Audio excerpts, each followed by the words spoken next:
What's up, creeps? I'm Exorcist. And I'm Boo. And we are Scurred. So we're a little bit overdue on this video. The movie's been out for like a month now, maybe almost more. June 4th, The Conjuring 3, you can call it, The Devil Made Me Do It, came out. We watched it. I watched it that night. I think you went to the theaters like the next day. I did. No, I watched it the same night you guys. No, the next day. Yeah. Regardless, we saw it a month ago, and we've been waiting all this long to do the review because I personally have watched it 6 times. Got a lot of free time. It's good. Everybody in the house has watched it. Everybody overall liked it. So let's jump into it, though. We did the documentary style, true version story prior to this video, and there are some notable changes.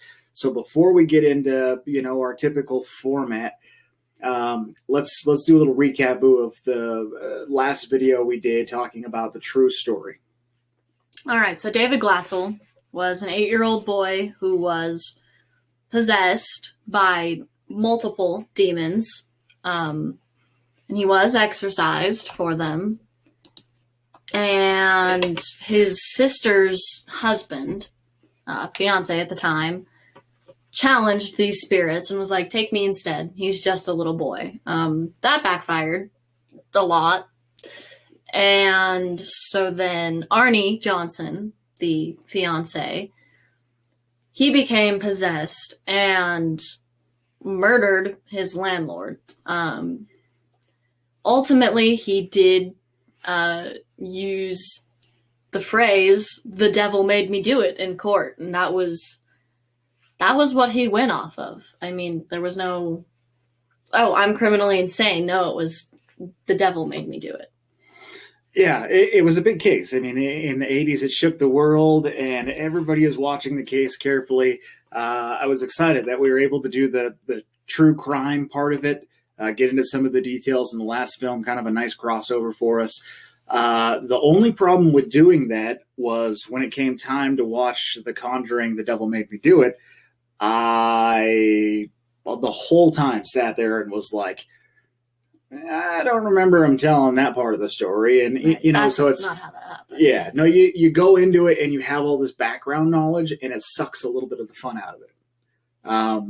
In my opinion, for me it did, because I sat there the whole time going, this is different, and yeah, that's new, and here's part of the fiction. And so even though I didn't know how it was going to end, and there was a lot in the movie that actually wasn't part of the story, there were parts of it, that were distracting in that sense. Right. I mean, I don't know. Personally, for me, just because I'm a true crime fanatic, I absolutely love my true crime. I thought it was really fun to get to learn about it and then go into the movie and be like, okay, well, let's see how much of this they're portraying in the movie. Let's see what they make up. And, for me, it was kind of just like, oh, it's kind of cool that they added that in. I feel like had that happened in real life, this case would have been that much more intense. Everybody would have been that much more scared by it. So I think it was good for me personally to go into it with the true crime aspect, just because I like doing it that way. Yeah, well, in the other video we made with the true crime part of it, I said it's always way cooler when you start a movie and it says based on a true story or based on true events. And this was, in fact, all of the films in the Conjuring series are. That's the beauty of them. They're all stories that are based around Ed and Lorraine Warren. This one just the same. Now, the movies in the Conjuring universe are largely directed by James Wan, and he is brilliant. He does a great job. And in most of these movies, a lot of people don't realize this, up until her death, Lorraine Warren consulted on almost all of the Conjuring movies. So a little bit of fun history for you. There's obviously that theatrical extravagance that they add into it for the movie, some extra drama and whatnot. But just to have her vision and her consultation in these movies makes a huge difference in my opinion. That's first count experience. She was there. She knows what happened. And I feel like even if you do have to add some of that theatrical stuff, like, I mean, it's a movie, you have to. But like just having her have that knowledge and that input, and she was there, she knows what happened. So when you do put that theatrical stuff in there, you know that those stories, they're for the most part real. I mean, she was there, she lived it. No. So it has an element of to the whole thing, which is great. All right, let's break it down a little bit. So in terms of type of film, I would call this a paranormal horror film. I don't know that I would add any, maybe a little bit of mental mind game stuff, but overall, I think paranormal's the right choice to label this. Yeah, I agree. I think that, I mean, there's not much, it's not like a slasher movie or anything. No, you got your typical paranormal stuff, your possessions and, stuff flying across the room. You can't see it, scary forests. Yeah. Right. Like, I feel like there's a little bit of, like, demonic presence in there. So, I mean, that would also work, but for the most part, it is paranormal. Okay. Now, we discussed a little bit about the story behind it, in the true crime part of it, but let's talk overall plot. Without going into spoilers, we don't like to do it here on SCURRED. We like to give you guys the opportunity to go see it and be surprised in a lot of cases. But let's talk about the overall plot of the movie loosely and give us some ideas on what viewers can expect.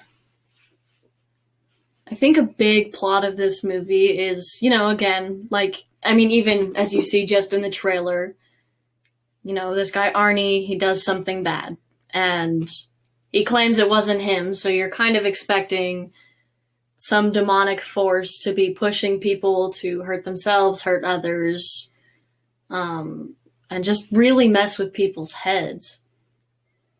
Yeah, and it was pretty equally distributed. Like, I wasn't sure. Some of the documentaries we've seen and watched are all about David Glatzel, or they're all about Arnie. And I'm like, I don't know. Is it going to be heavy one way or the other? But this particular instance was pretty darn well balanced. I mean, it started off with David and it ended with, I won't tell you what it ended with, but a whole bunch. But Arnie was in there. It was pretty balanced on both sides of the story. Right. Like, you really got to see how it panned out for both people. It wasn't just like the beginning is strictly David and you see what happens to David and then there's no David through the rest of the movie. You get to see them both and how this affects them. And at the end, they're both in there. Yeah, so part of the real story is, and part of the Conjuring movie plot is, the demon himself transports demons, from David's body into Arnie's body, and we get to see all of this take place, both in our last video and some of the documentaries. That Arnie challenges the demon, and this is just a little boy, leave him alone, take me instead. And it's like, no, don't, and in the film, it's actually Lorraine, because Ed's under some distress, which you'll see when you watch it. Lorraine's like, no, bad idea. Yeah. Bad idea. So without going too far down the rabbit hole, I mean, you have some interesting parts where the Warrens will travel down there. They do some minor exorcisms on David, and then they basically get a call back saying, hey, this happened with Arnie, and we need you to come back. Something's wrong. We need to figure this out. So they talk to a lawyer. The Warrens talk to a lawyer, and the lawyer's like, this is, super unconventional. How do you ever come in and say, I'm not guilty, the devil made me do it? But even in the movie, they reference a couple other cases that have happened where people have used that defense. Right. Demonic possession has been a defense before in the past, and it has worked. Once or twice, I believe. There were a few times where it didn't go so well, but, I guess they were hoping that Arnie would be among the people that could use that. Yeah, so some of the parts that we didn't see, we know that Arnie was actually locked up. He was incarcerated, imprisoned for, I think he served 5 years of, 20-year sentence with 10 of it suspended. So he was supposed to do 10 years, did 5, got out. In the movie, he actually spent some time. It's almost like it feels like an asylum. It definitely does have that kind of asylum-esque, like, you just see things that wouldn't really be in a hospital, and like from watching movies, you more would associate that to like, oh, this person is in like a psychiatric ward right now. Yeah. So, that part of it is different than the real story, but who knows? Maybe that's something that Lorraine consulted on, and there's some fact behind that as well. But a lot happens to Arnie while he is incarcerated and or medically detained, whichever it might be. Lots happens throughout the rest of the movie. There's one point where essentially Lorraine Warren and Ed Warren need a little bit more information from the authorities regarding some similar kind of cases and things that have been popping up. So what Lorraine does, and you'll see this in some of the different trailers as well, is she volunteers to go out into the woods and help the police see things that they can't. So it kind of branches off the story a little bit. It still, encompasses what they're looking for within the plot.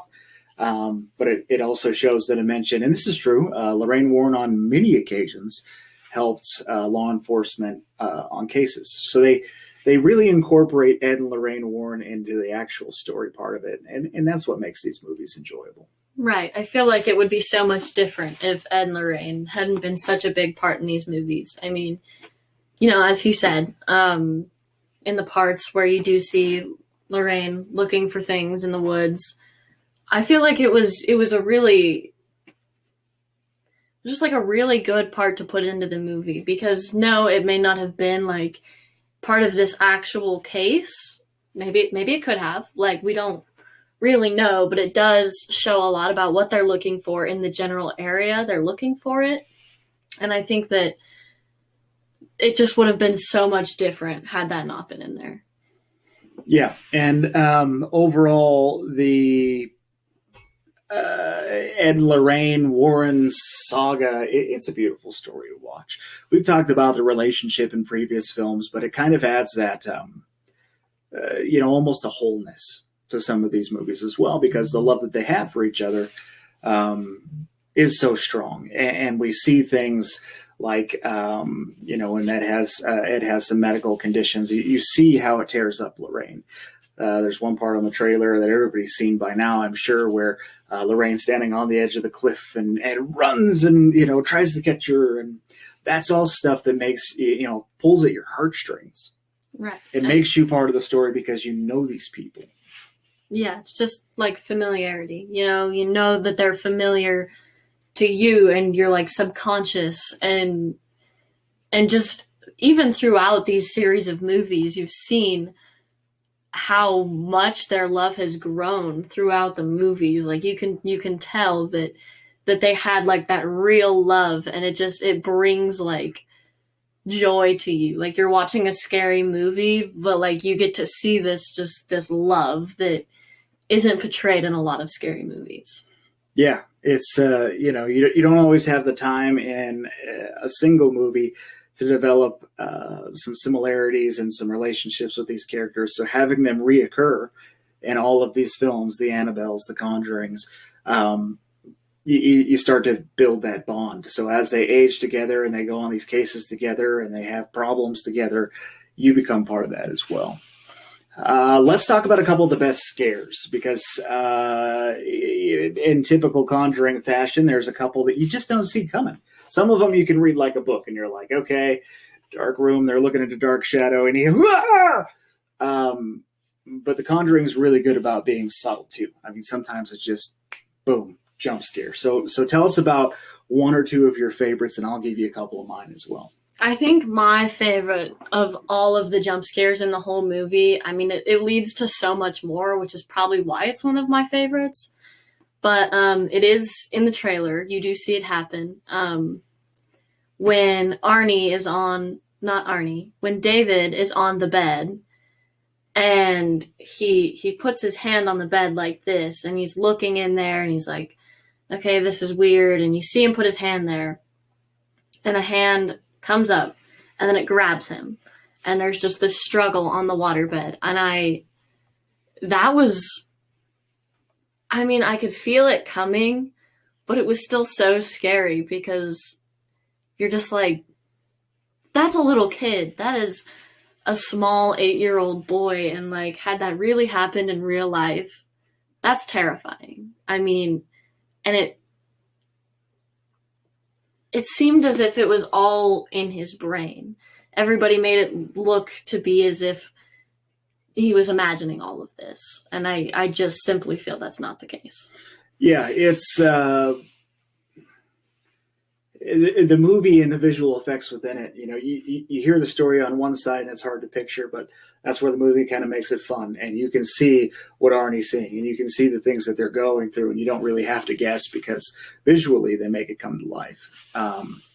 One of my favorite jump scares, the waterbed, I think is an awesome scene. It's just creepy, you know, and there's some tie-ins to water that they didn't get into in this movie. But, right.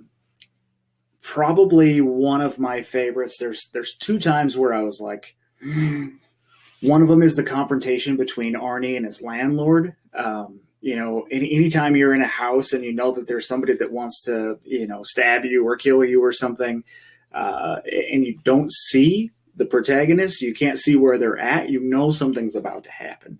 So even though knowing any second now, this guy's going to be standing there and Arnie's going to be like, boo, I still was like, ah. So there's some good jump scares in there. It actually happens a couple times.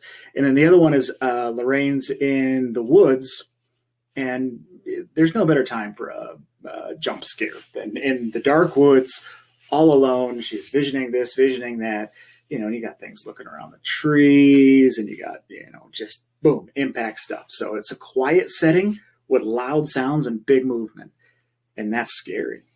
Right. I think that another really big deal as far as the scares goes is the things that David and Arnie see that nobody else is seeing. I mean, he's having this conversation with these people, seeing these things that nobody else is seeing. And I feel like that in itself is just so terrifying. And the way it was portrayed in the movie was just, it was amazing.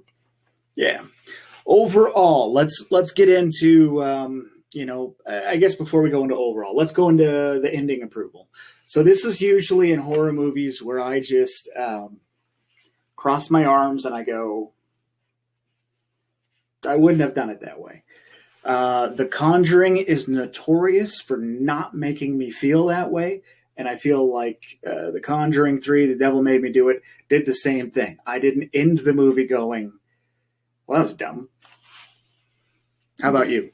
I feel like the way the ending was showed, I think it played out really, really well. I mean, I feel like a lot of things were tied together. And I mean, again, you see Ed and Lorraine and how strong their relationship is. You see things just kind of be okay for a little bit. Yeah. And you know, does it leave any room for, I don't know if I'd call it a sequel, but continuing parts?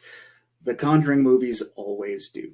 Right. It's always something different. You know, it's never the same thing again. It's always a surprise when it comes to the Conjuring movies. It is indeed. Let's talk overall SCURRED now. You know, again, 1 on SCURRED scale is,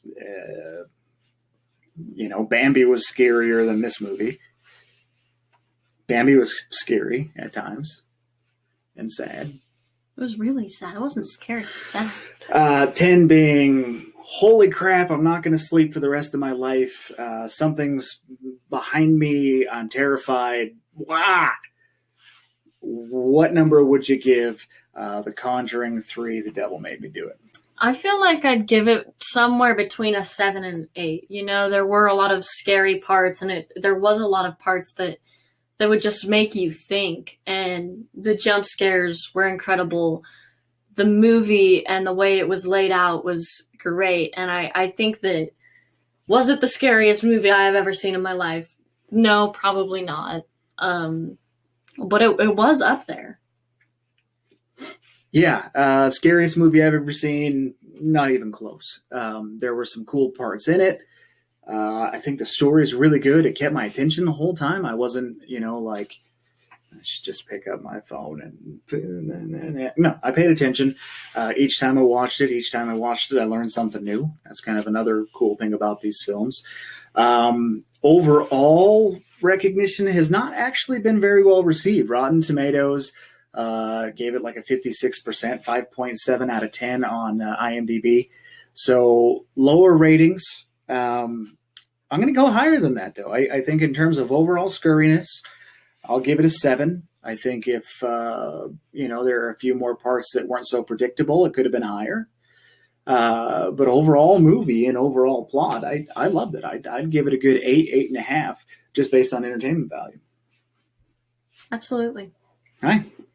So the big question that we always come back around to here on Scurred, if somebody hasn't taken the dive into this movie just yet, first and foremost, do they need to watch any of the other Conjuring movies to jump in like this? No, I mean, even my stepmom, she hates scary movies, absolutely despises them, refused to watch the first few Conjuring movies with us, and she actually sat down and watched this one and really liked it. So she didn't need to know anything about the previous ones, I mean, except who Ed and Lorraine Warren are, but that's kind of common knowledge among most people, I think. Yeah, if you've seen any of these movies or heard anything about it, you know the names. So yeah, I agree with that, and I think that you can jump right in if you've not watched. I don't know how many movies are in the Conjuring universe at this point, 9 or 10.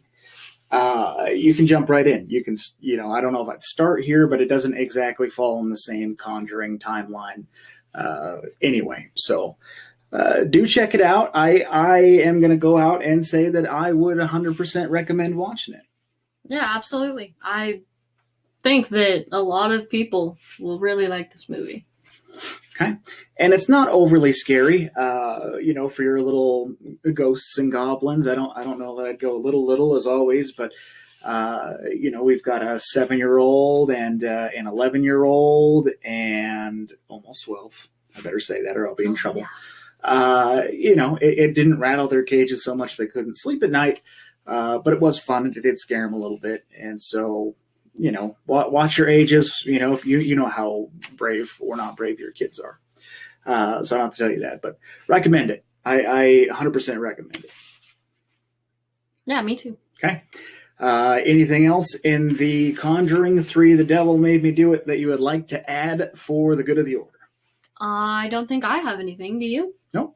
I think that we'll just look forward to seeing what comes next in the Conjuring universe.